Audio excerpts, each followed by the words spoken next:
बिस्मिल्लाहिर्रहमानिर्रहीम। आज हम एक्सरसाइज 6.7 के लास्ट 2 क्वेश्चंस करेंगे, जिसमें सबसे पहले है क्वेश्चन नंबर 6। तो क्वेश्चन नंबर 6 में आपको बताया है कि आपने the largest angle of a triangle आपके पास है twice the sum of other 2 angles, यानी एक ट्रायंगल में 3 एंगल्स होते हैं, तो जो बड़ा एंगल है वो दूसरे एंगल्स के ट्वाइस है, और आपने जो स्मॉलेस्ट है, ठीक है, वो 1/5 लार्जेस्ट एंगल का है। तो आपने तीनों एंगल्स की डिग्रीज मालूम करनी है, ठीक है, कि उनमें जो डिग्रीज है हर एक एंगल की वो कितने डिग्री पर मुश्तमिल है। तो यहाँ पे हर एक पॉइंट को आप आगे ले जाकर अपने लिए एक डेटा बनाएंगे, ठीक है।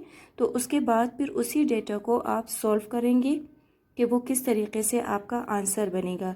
यानी पहला आपने लार्जेस्ट एंगल मालूम करना है, फिर सबसे स्मॉलेस्ट एंगल, और उसके बाद तीसरा एंगल आप मालूम करेंगे। तो इस तरीके से आपके पास तीनों एंगल मालूम हो जाएगी। तो सबसे पहले सॉल्यूशन में हम लिखेंगे let the largest angle of a triangle, let the largest angle of a triangle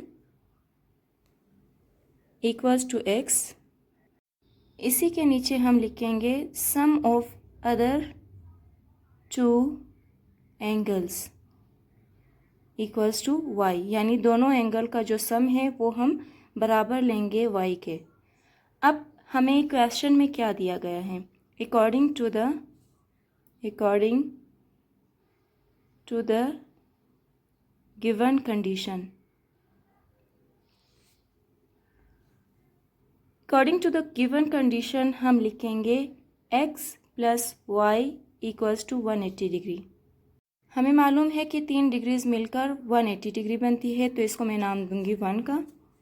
अब इसके बाद हम लिखेंगे, क्योंकि क्वेश्चन में हमें बताया है कि लार्जेस्ट एंगल इक्वल है 2 times the sum of other angles, यानी अदर जो 2 एंगल है, तो हम लिखेंगे 2 टाइम्स ऑफ अदर 2 एंगल्स, ठीक है।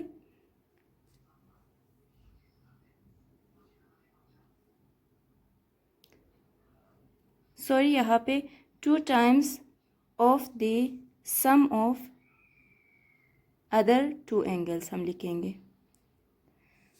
तो इसके लिए हम लिखेंगे x को इक्वल टू 2y, यानी लार्जेस्ट एंगल x है तो इक्वल टू 2y।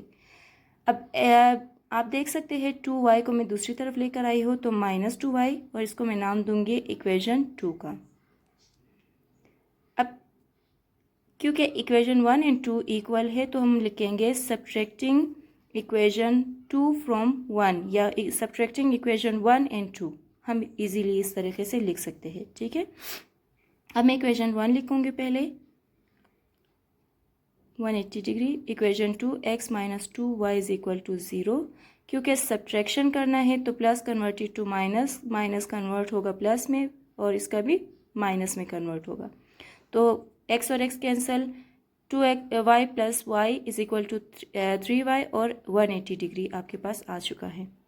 नेक्स्ट आपके पास अब y इज इक्वल टू 180/3, क्योंकि 3 दूसरी तरफ जाके डिवाइड होगा, तो y का आंसर आएगा 60 डिग्री। ये आपके पास पहला जो लार्जेस्ट एंगल है, सॉरी पहला जो एंगल है ये आ चुका है आपके पास। अब इसी एंगल को, यानी y की वैल्यू को हम पुट करेंगे इक्वेशन 1 में। सॉरी, ये आपके पास पहला एंगल नहीं है, लेकिन y की वैल्यू है, तो मैंने पुट किया है इक्वेशन 1 में। तो x plus 60 is equal to 180 degree, 60 यहाँ पे प्लस है, दूसरी तरफ जाके माइनस होगा, x equals to 180 minus 60, x equals to 120 degree. ये आपके पास पहला एंगल आ चुका है।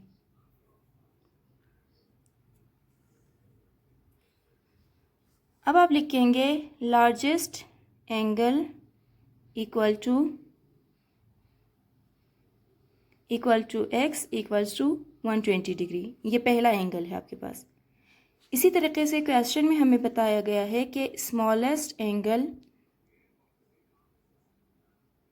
इक्वल है 1/5 ऑफ द लार्जेस्ट, तो 1/5 is equal 1/5x equals to आपके पास क्या होगा 1/5, एक्स की जगह मैं लिखूँगी 120 डिग्री। नेक्स्ट 5 को हम डिवाइड करेंगे 120 पे, 5 2 10, 5 4 20, तो आपके पास स्मॉलेस्ट एंगल क्या आ गया है 24 डिग्री। ठीक है, अब तीसरा एंगल मालूम करने के लिए मैं लिखूँगी थर्ड एंगल इक्वल्स टू, इसको हम 180 में से माइनस करेंगे। 180 माइनस पहला एंगल लार्जेस्ट 120 है, प्लस 24 दूसरा एंगल है।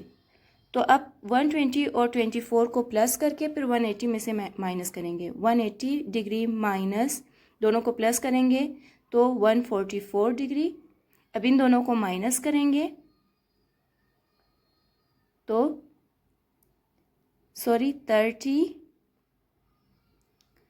36 डिग्री आपका तीसरा एंगल आ जाएगा। देखिए 36 एक एंगल, 24 दूसरा और 120 डिग्री आपके पास तीसरा एंगल है। इस तरीके से आपने तीनों एंगल्स मालूम कर लिए हैं। अब यही आपका क्वेश्चन नंबर 6 है। अब हम क्वेश्चन नंबर 7 स्टार्ट करेंगे। क्वेश्चन नंबर 7 में आपको बताया है कि अगर आपके पास फ्रैक्शन फॉर्म में एक नंबर दिया हुआ है, अगर 1 को हम ऐड करेंगे उसी फ्रैक्शन के डिनोमिनेटर में तो आपका आंसर आएगा 1/2, और अगर उसी 1 को हम ऐड करेंगे न्यूमरेटर में तो आपका आंसर आएगा फ्रैक्शन का 1। तो चले इसको हम सॉल्व करते हैं। तो सॉल्यूशन में सबसे पहले हम लिखेंगे let the numerator equals to x, denominator is equal to y। अब फ्रैक्शन में लिखूंगी फ्रैक्शन, क्योंकि हमारे पास x/y न्यूमरेटर ओवर डिनोमिनेटर है। ठीक है, अब क्वेश्चन में हमें बताया गया है कि if 1 is added to the denominator, जब 1 को हम डिनोमिनेटर में प्लस करेंगे तो क्या होगा y + 1 बनेगा हमारे पास। ठीक है, ये हमें क्वेश्चन में दिया गया है। अब अकॉर्डिंग टू कंडीशन, यानी क्वेश्चन के मुताबिक अगर हम इसको लिखेंगे अकॉर्डिंग टू द कंडीशन तो क्या बनेगा, फ्रैक्शन क्या होगी हमारे पास x/y + 1, क्योंकि क्वेश्चन में हमें बताया है कि अगर डिनोमिनेटर में हम 1 प्लस करेंगे तो वो इक्वल टू क्या होगा 1/2। इसी तरीके से हम क्रॉस मल्टीप्लिकेशन करेंगे, x को 2 से और y + 1 को 1 से मैं मल्टीप्लाई करूँगी तो 2x is equal to y + 1। अब y को दूसरी तरफ में लेकर आऊँगी, 2x - y is equal to 1। मैं इसको नाम दे रही हूँ इक्वेशन 1 का।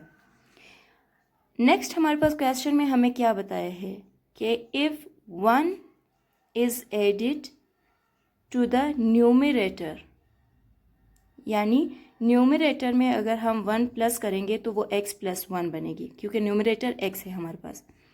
अब according to condition x + 1/y equals to 1 बनेगा, क्योंकि अगर x + y को हम ओवर 1 लिखेंगे वो इक्वल्स टू 1 क्वेश्चन में बताया गया है। तो x + y इक्वल के x एक तरफ और y दूसरी तरफ 1 से मल्टीप्लाई होगा। तो y को मैं दूसरी तरफ लेकर आ रही हूँ, x - y, ठीक है, इक्वल्स टू -1। ये इक्वेशन 2 का मैंने नाम दिया। अब हम क्या करेंगे कि इक्वेशन 1 एंड इक्वेशन 2 दोनों में y क्योंकि सेम है तो हम दोनों को सब्ट्रैक्ट करेंगे।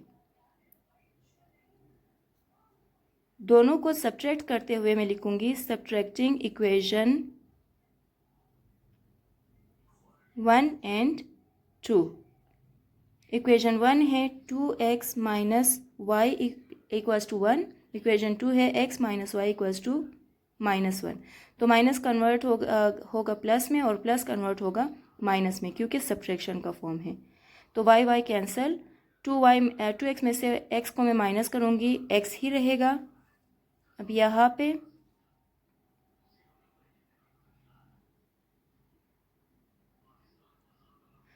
सॉरी मैंने यहाँ पे माइनस की जगह प्लस लिखा है, तो माइनस कन्वर्ट होगा प्लस में, तो 1 + 1 2 होगा, यानी x की वैल्यू हमारे पास आ चुकी है जो कि 2 है।